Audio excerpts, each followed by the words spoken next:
परभणीमध्ये शिवाजी महाराजांच्या पुतळ्याजवळ भारतीय जनता पक्षाच्या वतीनं आज आंदोलन करण्यात आलेलं आहे। कोलकाता येथे झालेल्या घटनेचा निषेध करण्यासाठी हे आंदोलन करण्यात आले। यावेळी भाजपचे आमदार मेघना बोर्डीकर यांनी महिलांच्या सुरक्षेसाठी सर्व पदाधिकारी यांना शपथ घ्यायला लावली। तसेच कोलकाता प्रकरणावर सरकारकडून कुठलीही प्रकारची ठोस भूमिका घेतली नाहीये असं माध्यमांशी बोलताना बोर्डीकर यांनी सांगितले। परभणी विधानसभा प्रमुख आनंद भरोसे यांच्या नेतृत्वाखाली निषेध आंदोलन करण्यात आलं। यावेळी मोठ्या संख्येने भाजपचे पदाधिकारी कार्यकर्ते उपस्थित होते। राजकारण करण्यात येते।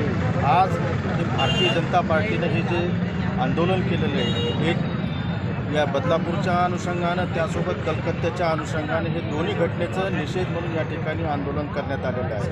आज पाहिलं की अख्ख्या भारतामध्ये हे संविधानानं चालणारं हे देश आहे आणि आज पाहिलं तर महाराष्ट्रामध्ये जसं गृहमंत्री देवेंद्र फडणवीस साहेबांनी SIT लावून या ठिकाणी चौकशी स्थापन केली आणि त्यावेळेस SITच्या माध्यमातून आणि फास्ट ट्रॅक कोर्टामधून मागणी करून विशेष सरकारी वकील उज्ज्वल निकम साहेब यांना या ठिकाणी त्यांना ही केस सोपवण्यात आलेली होती। त्या अनुषंगानं तसं पाहिलं तर कलकत्त्यामध्ये तसा प्रकार कोणत्याही प्रकारचा घडला नाही आहे। अशी तत्परता त्या राज्याच्या मुख्यमंत्र्यांनी दाखवलेली नाही आहे, त्या ठिकाणच्या गृहमंत्र्यांनी सुद्धा दाखवलेली नाही आहे। असं या ठिकाणी आम्ही हे महाविकास आघाडीचं हे आंदोलन नसून हे राजकारण आहे आणि भारतीय जनता पार्टीचं न्यायासाठी या ठिकाणी आंदोलन हे चालू आहे। निश्चित प्रमाणावर या ठिकाणी माननीय देवेंद्र फडणवीस साहेब आणि राज्याचे मुख्यमंत्री एकनाथ शिंदे साहेब यांच्या माध्यमातून निश्चित प्रमाणावर बदलापूरच्या ज्या घटनेनं जे दोषी आहेत त्यांना ही फाशी ही निश्चित प्रमाणावर होईल अशी अपेक्षा या ठिकाणी व्यक्त करतो आणि तसाच न्याय आता बघितलं तर उच्च न्यायालय सर्वोच्च न्यायालयाला नाही का त्या ठिकाणी हस्तक्षेप करावा लागला त्या राज्यामध्ये, तसं तर काही घटना घडली नाही। या ठिकाणी संविधान एक असल्यामुळे या ठिकाणी संविधानाच्या माध्यमातून हे काम चालत आहे राजघटनेच्या माध्यमातून। मुलीवर महिलेवर अत्याचार होणं ही अत्यंत खेदजनक, दुःख देणारी, संताप देणारी घटना असते।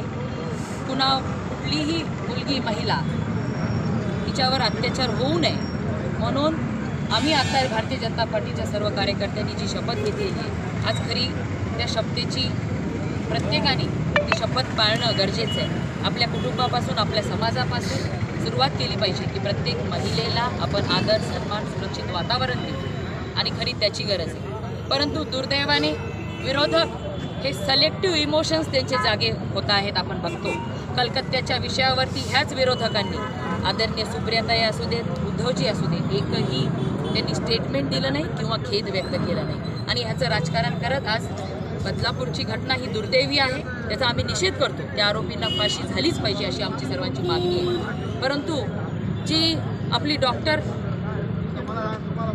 कोलकात्याची तिच्यासाठी वेगळ्या भावना आणि महाराष्ट्रात घटना घडली तर केवळ विरोधक म्हणून तुमच्या भावना जाग्या होतात। हे राजकारण थांबलं पाहिजे आणि आज प्रत्येक स्त्री ही आपली कुटुंबातली स्त्री आहे अशा पद्धतीने तिचा आदर, सन्मान केला पाहिजे, त्याची जाणीव झाली पाहिजे समाजामध्ये। म्हणून आम्ही सर्वांनी आज ही शपथ घेतलेली। त्या महाराष्ट्रामध्ये छत्रपती शिवाजी महाराज ज्या पद्धतीने महिलांवरती अत्याचार करणाऱ्याला शिक्षा द्यायचे त्याच पद्धतीने या ठिकाणी त्या बदलापूरचा जो आरोपी आहे त्याला शिक्षा झाली पाहिजे अशी आम्हा सर्वांची मागणी।